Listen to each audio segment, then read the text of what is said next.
തന്നെ ഗുരുവായ വസിഷ്ഠ നിയോഗത്താൽ മന്നവൻ വൈഭണ്ഡകൻ തന്നെയും വരുത്തിനാൻ. ശാലയും പണി ചെയ്ത് സരയൂ തീരത്തിങ്കൽ ഭൂലോകപതി യാഗം ദീക്ഷിച്ചാനതു നേരം. പ്രണാമ മഹർഷി. അങ്ങേപ്പോലൊരു മഹാഋഷി വരൻ ഇരുന്നരുളുന്ന അയോധ്യയിൽ യജ്ഞാചാരനായി എന്നെ ക്ഷണിച്ചതിന്റെ അർത്ഥമാണ് ഇവിടെ വന്ന നാൾ തൊട്ട് ഞാൻ ചിന്തിക്കുന്നത്. ഇന്ദ്രകോപത്താൽ വരണ്ടുണങ്ങിയ അംഗരാജ്യത്തിൽ മഴ പെയ്ച്ച അങ്ങയുടെ കീർത്തി, അതാണ് അടിസ്ഥാനം. അനപത്യ ദുഃഖം കൊണ്ട് നീറിപ്പോയ അയോധ്യാധിപന് പുത്രോൽപത്തിയുടെ മഴ ചൊരിയുവാൻ അങ്ങേക്കേ സാധിക്കൂ എന്ന് നാം ചിന്തിച്ചു. നമ്മുടെ നിർദ്ദേശപ്രകാരമാണ് മഹാരാജാവ് അങ്ങയെ ഇവിടെ ക്ഷണിച്ചു വരുത്തിയത്.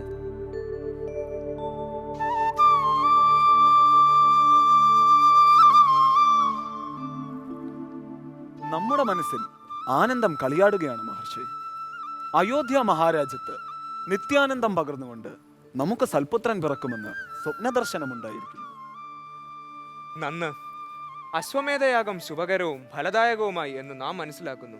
ഇതാ യാഗശാലയിൽ പുത്രകാമേഷ്ടി അതിന്റെ ഫലപ്രാപ്തിയോടെടുക്കുന്നു. തീർച്ചയായും അയോധ്യാധിപന് അനന്തരാവകാശികൾ പിറക്കും. അതിനുള്ള ദൈവനിയോഗം ഇന്ന് തന്നെ ഉണ്ടാകുമെന്നാണ് ഞാൻ കരുതുന്നത്. വരും.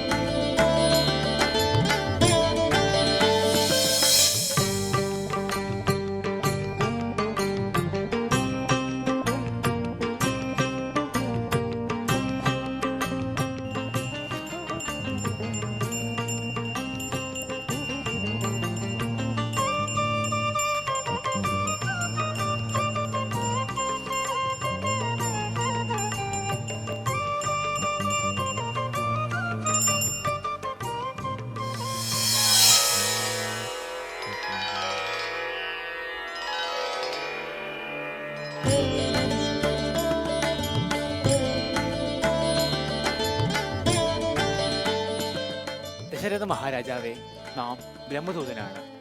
പ്രജാപതിയായ ബ്രഹ്മദേവൻ അങ്ങയുടെ പുത്രശോകത്തിന് പരിഹാരം കാണാൻ നമ്മെ അയച്ചിരിക്കുകയാണ്. അങ്ങേക്കു നമസ്കാരം. പറയൂ, എന്താണ് ഞാൻ ഇതിൽ ചെയ്യേണ്ടത്? രാജൻ, അങ്ങയുടെ യാഗത്തിലും പൂജകളിലും ദേവന്മാർ പ്രസാദിച്ചു കഴിഞ്ഞു. അതിന്റെ സദ്ഫലം അങ്ങയ്ക്ക് സിദ്ധിച്ചു കഴിഞ്ഞിരിക്കുകയാണ്. ദൈവദത്തമായ ദിവ്യപായസമാണിത്. ഇത് അങ്ങയുടെ പ്രിയ ഭക്തിമാർക്ക് നൽകണം. ഇതിലൂടെ അവർക്ക് വംശരക്ഷകരായ പുത്രന്മാർ ജനിക്കും.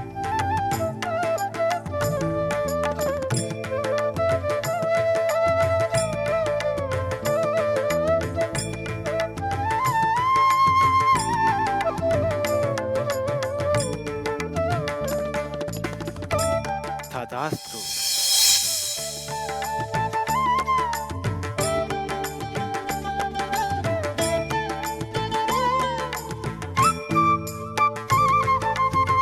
വരൂ, ഇതാ അയോധ്യയുടെ സ്വപ്ന സാഫല്യത്തിന് ദൈവദത്തമായി ലഭിച്ച പായസം. ആര്യപുത്ര, ഇത് കോസലത്തിൻ്റെയും ഭാവി പുണ്യത്തിൻ്റെയും ദൈവസമ്മാനമായിട്ടാണ് നാം കവരുന്നത്. വരൂ, ഇത് നിങ്ങൾക്കുള്ളതാണ്. ഞാൻ തന്നെ പകുത്തു നൽകാം. രഘുവംശത്തിന്റെ പുണ്യം തന്നാലും മഹാരാജൻ.